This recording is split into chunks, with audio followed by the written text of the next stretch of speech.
I did on like one of the I think I did on Twitter, but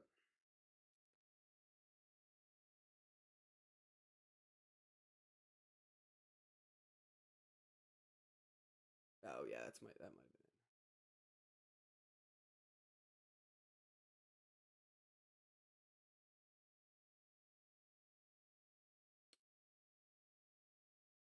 it. No, your audio is definitely not in.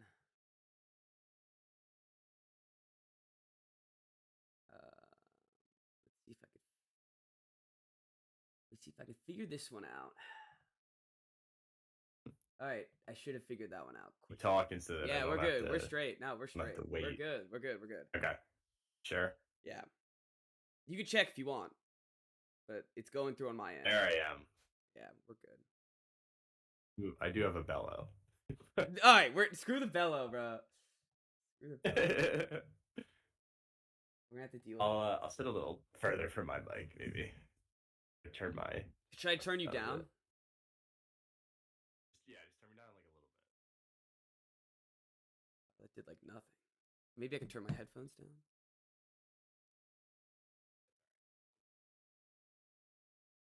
All right, let me know if that's better.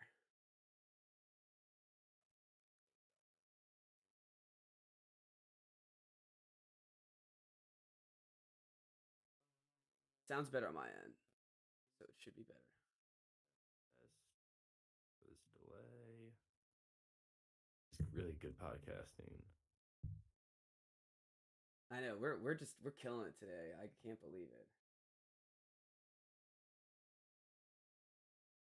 it. Yeah, that sounds good.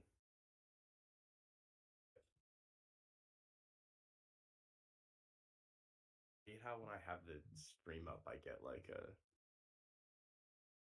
basically an echo, like 3 seconds after you say something. No, because you're listening to it. Right. Yeah. All right, we're up. Our audio is fine. Thumbnail should be fixed any second now. No matter. It does look nice with the thumbnail.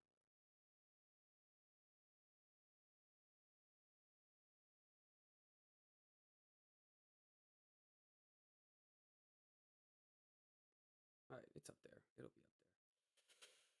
Let's get the show on the road. Yep. Considering we have a 20-minute pod to do. Basically, we'll just hit the. I guess we'll just hit wise picks and we'll hit main games all day. Guess so, yeah. I can do a pod Friday, so we're good on that part. Okay. I might not be able to pod Friday. We'll talk about that after though.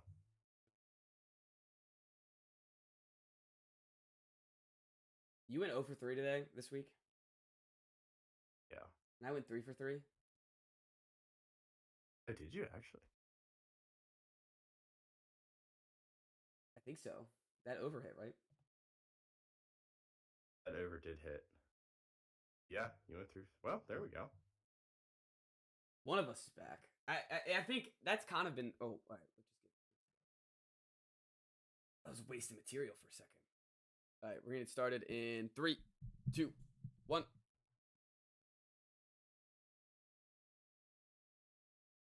Hello and welcome to the Wise Guys Podcast. I am your host, Brady Fitzgerald, joined as always by my co-host, Chris Hagan. How you guys doing? Well, besides messing up for 20 minutes and getting angry, I'm excited to pod. It's going to be a short pod. I got a Wizards game to go to. Yeah, I got a Wizards game to go to. It's going to be short. We got to be head on. So we're diving in. Our theory about the wise picks being on air helped one of us. It didn't help you. But I went 3-0.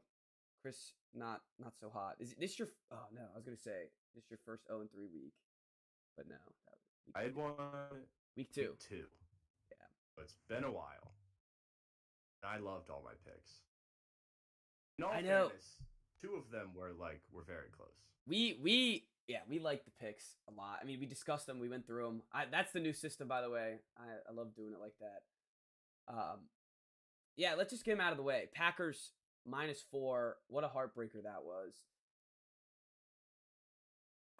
Like they didn't. They got the moral victory for the Panthers. At least the Panthers can walk out of here. Oh yeah, definitely. And look and say, hey, we got something. We got something going on. Bryce Young probably has his best game, even though they lost. No, easily. And like the place that he was making was actually like, oh, like this is the guy who won the Heisman and who got drafted #1. Because I think everybody has just written him off at this point. Well, so the thing at least you're right. Like at least for their own, their own hope as a franchise. Had one game where he's looked good, and maybe they build on it the last 2 weeks, and then you don't feel so miserable going into the next year. Yeah, this Packers defense is way worse than I thought. I knew they were terrible against the Giants, and that should have been a sign. They got torched by Baker, and we all kind of just writ it off. Like nobody actually cares about the Pack. Like they care if they win. Like it's kind of cool if they win, but nobody actually cares about the Packers. You know, there's no. Okay. There was something this week that is worth discussing though with this Packers team. You saw the Jair Alexander stuff, I'm assuming? Yes, that is true. I actually saw that recently. One of the wackiest stories that I've seen. Jair Alexander. You want to explain it? You probably better know better. Yeah. So I see earlier today that Jair Alexander is suspended for a game next week. Keep in mind, they're like a game out of the playoffs, and they play the Vikings. Like this is an elimination game, basically. Mm-hmm. He's their best corner, right? You would agree? Yeah. Oh, yeah. Best defensive player, probably. I see. Probably, yeah. This morning that he gets suspended for their game next week is of something that happened. Literally, all it said was like for a coin toss incident. A coin toss that doesn't incident. make any sense. When you read into it, he just ran onto the field for the coin toss, not being one of the captains, and then said, "We want to play defense," which is different from deferring. Yeah. Saying we want to play defense is choosing, which means Carolina would have had choice in the second half. They would have got the ball both halves. Oh, like the Cowboys did. No, like you meant defer. Yeah. Yeah, remember when the Cowboys did that and it was a whole big fuss? Exactly, yeah. Anyway, his press conference after the game, they're like, do you realize, like, what happened? He's like, no, like, what'd I do? And they, like, told him, he was like, like, they had my back. They're like, were you, like, a captain for this game? He's like, oh, well, like, I guess coach didn't know that I'm from Charlotte. They're like, so no, you just ran out there? Oh, yeah, but the guys had my back. That was his answer. Why did he, I'm so confused that he's just like, because they're playing in his hometown, he's just like, oh yeah, I should have been a captain. And just runs onto the field. What I don't understand is you had a week of practice. You knew he was playing. You knew you were playing in Charlotte on Sunday. Just go, hey coach. I'm sure Matt LaFleur doesn't care. Hey coach, I would really love it if I could do the coin toss in front of my home stadium. He'd be like, sure, you're our best corner. Yeah, Jair, like you've earned it. Yeah. Nah, that's stupid. That is really dumb. It's such a weird story. And now, yeah, it's a big I've never game seen anything like this. No, I've never seen anything. It's the biggest game of the year for them. Oh, is that Jack? Yeah. Jack, you want to wave to the pod?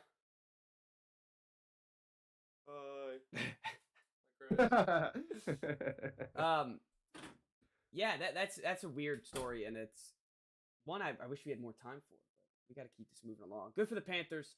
Packers, terrible defense. They blew that cover, yeah. Vikings +3, another sad one. You just love the Vikings, man. And this might be the nail in the coffin. But you know what I'll say next time is that I'm probably not gonna have Nick Mullins playing quarterback, and he threw like 12 interceptions in that game. Yeah, and they had no the fact run that game. Justin Jefferson made that play on like, what was it, 3rd and 27? Yeah, 4th and 20 something. Oh, was it 4th? I thought it was 3rd down. I could have sworn it was 4th, but maybe it was 3rd. Regardless, it was a huge catch. They were like in their own territory, picked up a huge 3rd or 4th down, and then like 2 plays later, Nick Mullins just throws the pick. I think he threw for 400 yards. Like this guy is the slinger of slingers. I love it. I respect it. I respect it too. If you're at this point in your career, you got to go down trying. put You their can't go check down sad. Like you're a 28-year-old lifelong backup. If you get a shot, like Yeah, slinging you the just gotta sling. football, That's especially with Jefferson on your team. I love guys like that, and I think that's why Joe Flacco is so successful. Is that he just slings it down the field, and it. I mean, he got 400 yards, um, but it's just about eliminating turnovers and still being able to chuck it. Justin Jefferson.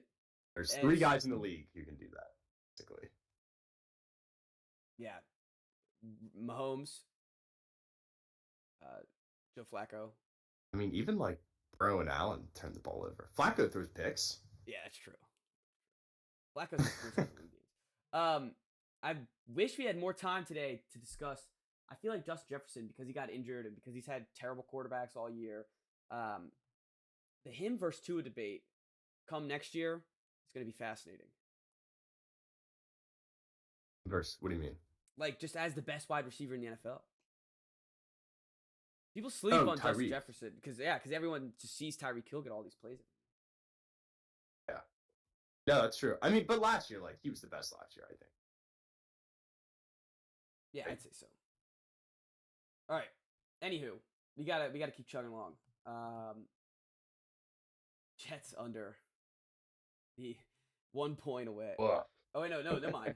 There was 37 up. Oh, it was. No, yeah, it was 20 very points. far from me. me. It was 20 points away. It was basically over at the end of the first half. Okay, the only time I thought I had a chance was the Jets were up 27-7, marched right down the field in the second half, and then threw a pick. I was like, okay, maybe this game is just going to be like kicking the ball around for the next 25 minutes. But it wasn't. No, because then it was the Commanders' turn to sneak all the way back up. And Black Peyton was back out there, swinging the rock. Unstoppable. This offense, like, it was a completely new ball game when Brissett came in. And this was the first time maybe in my life that I was openly rooting against them. Which was a weird feeling. And like they could not be stopped on offense. No. It was shocking. No. This Jets defense is like a top 5 defense in the league. I think people would agree. Yeah. And they had the worst start. I tweeted this. They had the worst start that I've ever seen in a football game. It was like the first pass dropped right off of who was it? Gibson, maybe. Second pass right off Logan Thompson's hands. Pick. Let's get it. Kick a field goal. Next possession, block punt. Score. It was unbelievable. And it just like things just kept happening. It kept getting worse. They muffed them. Like you couldn't even believe what you were watching. And then all of a sudden Jacoby Brissett's in the game and you turn it on and put down a touchdown and driving. So I just thank the Lord for Greg Zuerlein. Yeah. Came in and hit a 55-yard and your boy Chad Ryland helping you out too. That's right, yeah. A couple big kicks. Okay, so so we're up to number 3 in the draft position. Sam Darnold not Sam Darnold, Sam Howell. Might as well be Sam Darnold at this point. Is he just that it's not nice. I mean, he's benched the rest of the year. It's Jacoby Brissett's job. Every time Jacoby Brissett gets in the game, he looks the whole offense looks 1,000 times better. You're picking a quarterback at 3. I don't know if they will. I will. So first off, I'll say that the people that are mad at Ron for playing Brissett over Howell, it's like, what do you want him to do? Yeah, I didn't get that body either. of evidence last 2 weeks that when Howell comes out and Brissett comes in, they are better. And like, he's not trying to tank. And he said all this stuff about developing Howell, and people are like, "Oh, like that was all a lie." It's like, well, he started 15 games this year. Yeah, he tried. He got his fair share. It's a pretty good sample size. Yeah, he got his fair share. And like obviously, I wanted to work out for him. I don't think it is, and you can blame the coaching staff, you can blame the front office for not surrounding him with enough, giving him a good chance to succeed, but you can also blame him for not looking like an NFL quarterback, which he didn't the last probably 5 or 6 weeks. The wheels have just completely come off. I would love to know what practice looked like between those two. How did we go 15 weeks and every time he gets in the game, he's so much better? I don't understand how that type of stuff happens. Same thing with like Mason Rudolph with the Steelers. Like they look 10 times better with him over Mitch. How does that happen every day during practice and no one notices? Yeah, I don't know. I mean, there's definitely there's plenty that goes into it. I guess defensively, you game plan for one guy all week, and then when you see another guy, things change. Yeah, I mean, look at Tyrod Taylor and the Giants. Same thing happened there. Yeah, same thing. So I don't know. I don't. It's fascinating. I would be curious to see practice. It is fascinating of what they're doing. But yeah, the season has come crashing down. Back to the quarterback at 3. Who would you want at 3? Dude, I don't know. I don't want. If it's not Caleb, I don't want anybody. I don't think. I think that's how I'm leaning. I think Joe Alt is the way to go. How could you take Drake May? Yeah, I'm all in on Joe Alt. I think Joe Alt. I was telling my dad, we're driving back from New Jersey this morning. I go, Dad, I don't think the Pats are going to take a quarterback. I think they're going to take an offensive lineman at 2. And he laughed a little bit, and I was like, it just doesn't seem worth it to take Drake May, you know? Yeah, I 100% agree. I think the other thing that they could do is, if somebody wants to come up and get Drake May or Jaden Daniels at 3, trade down, trade back, get another first-round pick. Then you have 2 next year, and still have get a first-round pick, then get Daniels or some other first-round quarterback, because there'll be another one. Doesn't have to be a top, or I don't know, or another weapon or just anything to help out instead of just because Drake May does not solve your problems. There's more issues than Drake May. You expecting him to do with this same team? If you're not going to improve what's around him. Yeah, that's how I feel about the Pats too. Oh, I don't know. I've been... Although the only thing in Washington is that if you have Brissett, sorry, just drop that pen. Nice. Although Brissett's only on a 1-year deal, but if you have a guy like that, I be more inclined to have a quarterback because then he's not forced to play right away. Yeah, then they're just going to get bullied by ownership into starting the rookie. Yeah, I was just that shit never works out. It never works out where it's I'd rather build up and then plug a rookie in. I'm fine waiting 3, 4, or 5 years to be good. The blueprint. They suck the next 3 years. They draft only in the trenches and just ride it out with Brissett or, I don't know, Russell Wilson? DeVito and Russell Wilson. Yeah. Tyrod, any of these guys. I'm willing to make that sacrifice. And I know, next year in October when they're 0-5 and I'm oh my God, this is the worst football season ever. I will just have to come back to this moment, say, I'm in it for the long haul. And I was, when they sold the team, I was in it for the long haul. At no point, I don't think I think they're going to be good this year. I was excited to see what Howell could do. Got your answer. I don't think there's, you can't really go into next year and be the guy. I guess he could be one of those dudes. Whatever, just throw him out there again. Yeah. Fine until the timing is right. Or until you feel like you have the team around you where you can give up assets to go get a quarterback, like the Niners did with Trey Lance. Okay. It worked. I sent you theoretically this earlier before the show as prep, and it's the AFC quarterback status update. Deshaun, Lawrence, Richardson, Stroud, Pickett, Burrow, Rodgers, Herbert, Levis, all injured. Jimmy G benched, Russ benched, Tannehill benched, Mac Jones benched. There's 4 teams that didn't replace their quarterback this year. There's 4 teams in the AFC that didn't replace their quarterback. That's why I would rather take Joe Alt. It's mind-boggling. Yeah, and I'm all in on Alt. Or Olu Fashanu. Oh, the guy from Penn State? I'm pronouncing that right. I think I am, though. Yeah. Yeah, that guy. Give me one of those dudes.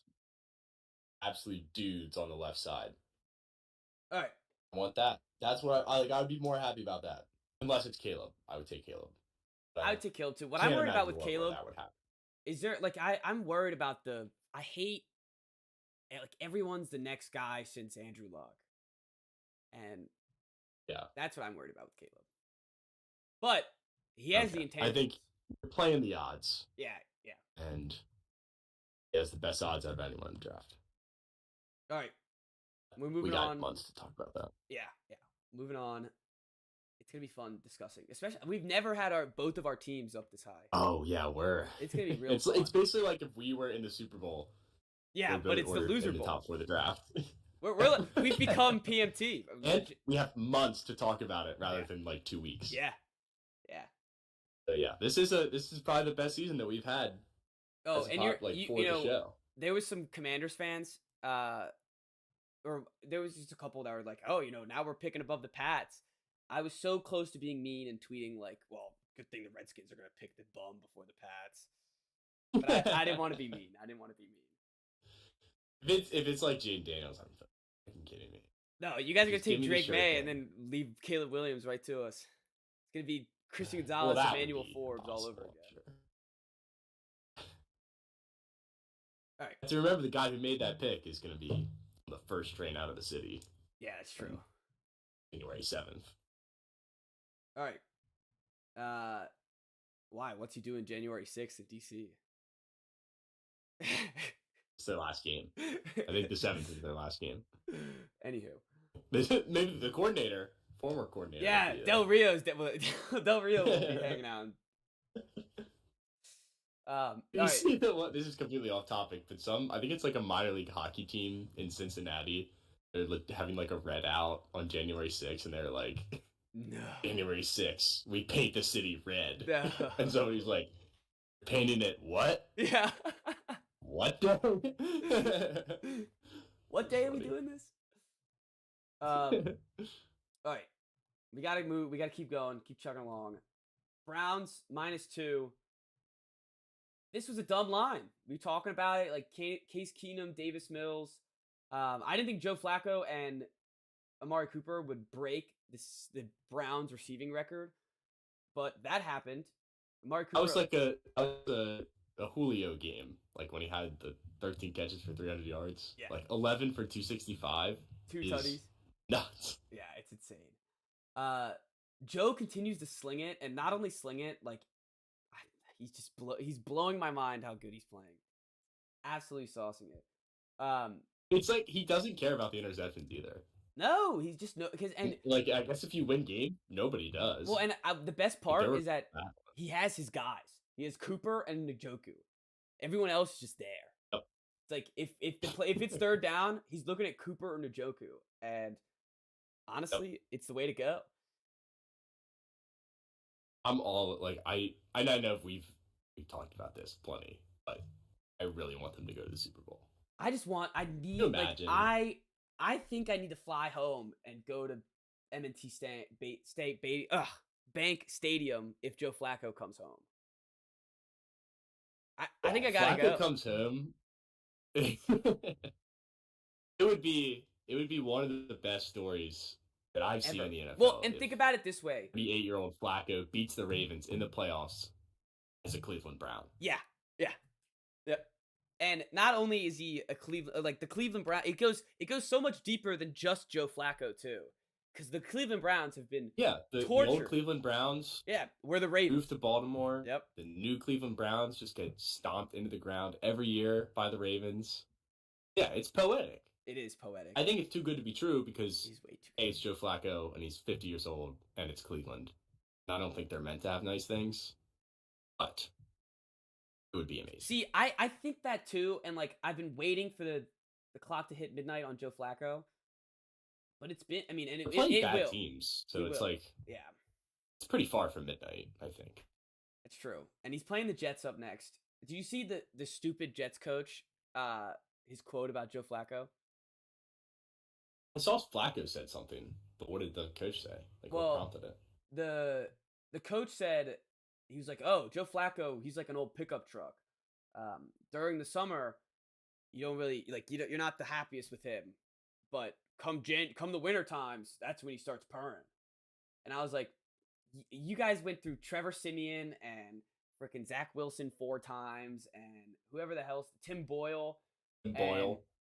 Meanwhile, he's gonna be Joe Flacco's gonna win a playoff game.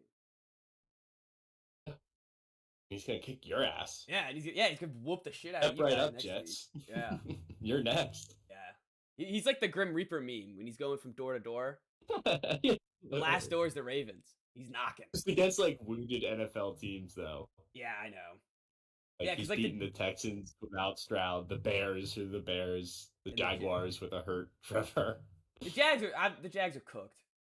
Done with the Jags. Yeah, they're out. They're toast. All right, Buffalo or Baltimore. Actually, we'll save that because that's a better game. Pats plus 7.5. The homer pick hit. Did it?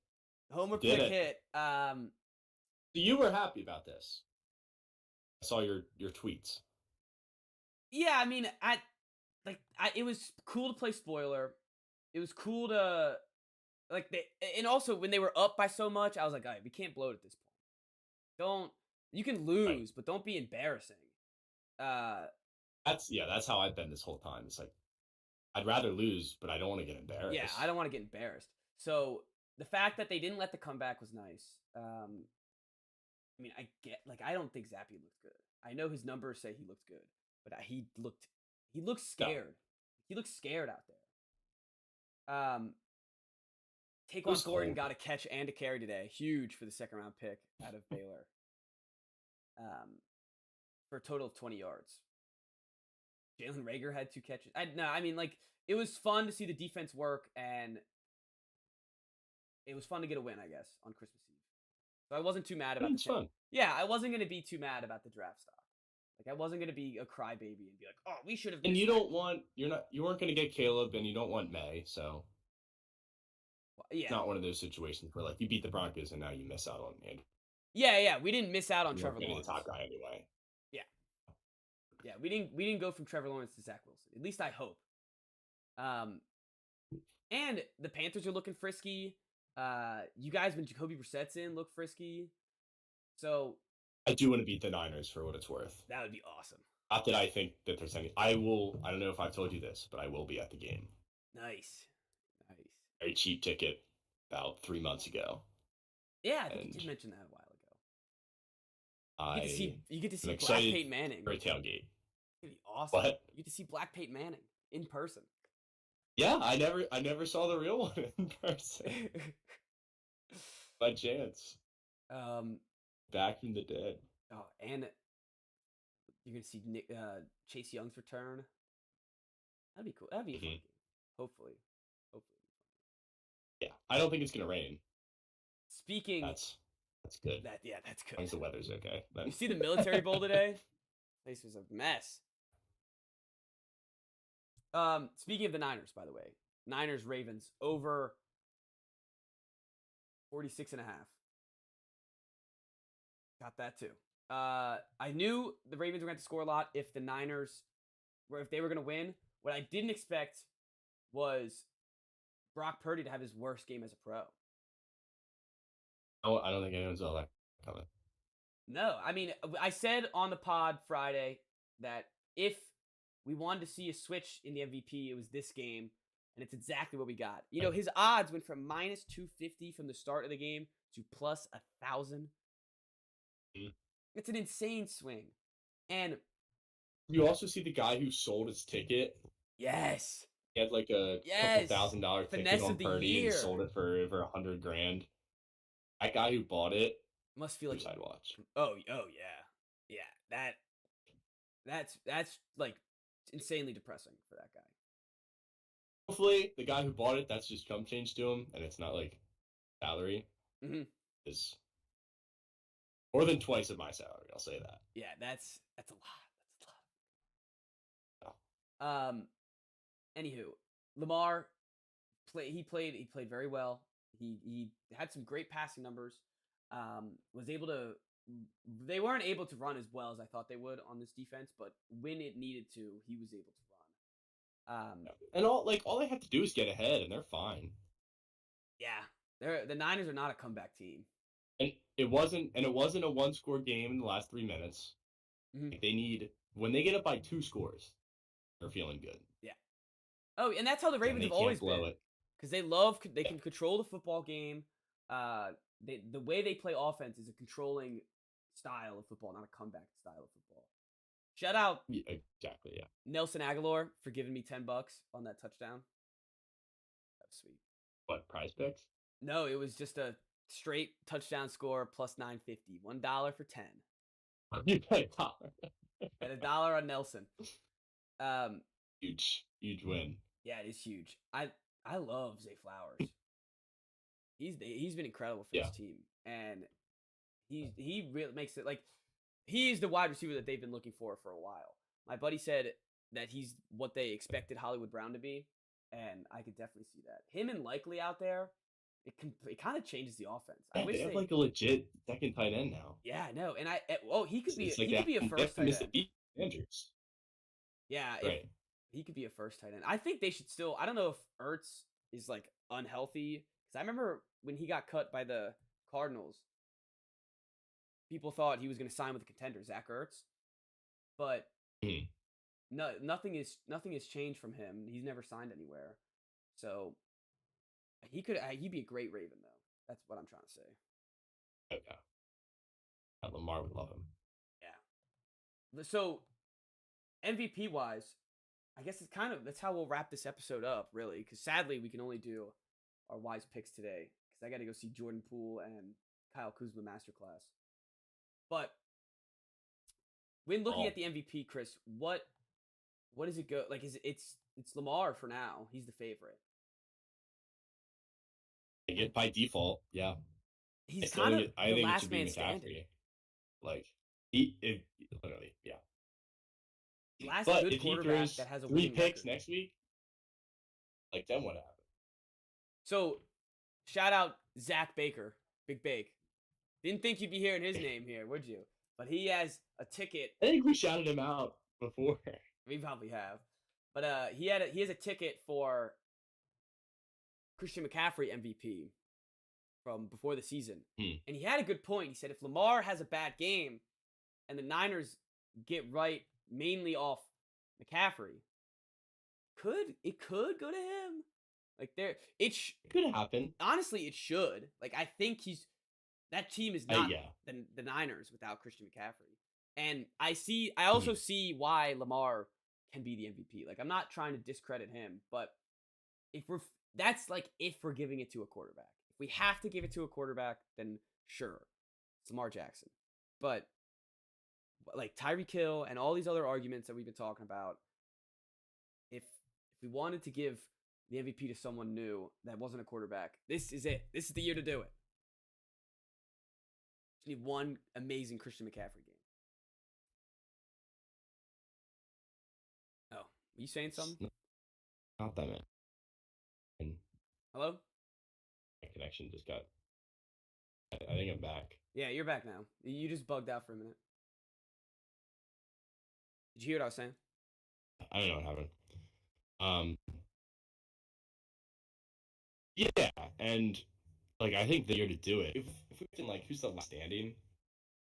It's not MVP should be like all year this person has put up insane numbers. Mm-hmm.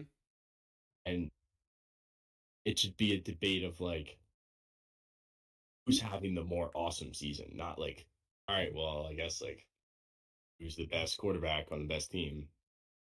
Yeah, it just makes the discussion less fun, and it's less like it's way too boring. I feel like just give it to the best. It's so boring.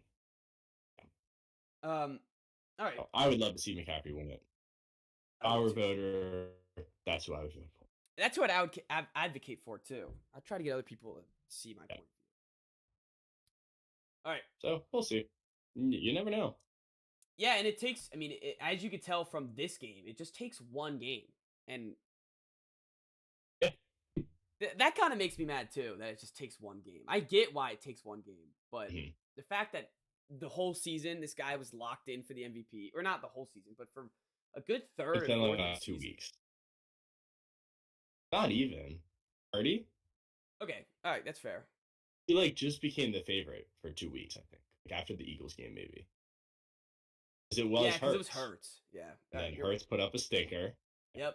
And that's how it works. Just like a roller coaster. Yeah, if the Ravens put up a stinker next week, then I know who you're left with. I guess it's got to be McCaffrey. I know, unless you want to like give it to like Tua, because they're gonna have to lose to That's Dolphins. the other name that I was thinking, but that would be ridiculous. That'd be absurd. That'd be absolutely absurd. All right. Sadly, I'm like pre-mad about Tua. Yeah, sadly we don't have time to get pre-mad about Tua, and I do have to get going.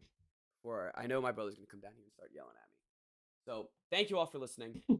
I hope you all enjoyed this diet episode. Nice 30-minute pod for everyone.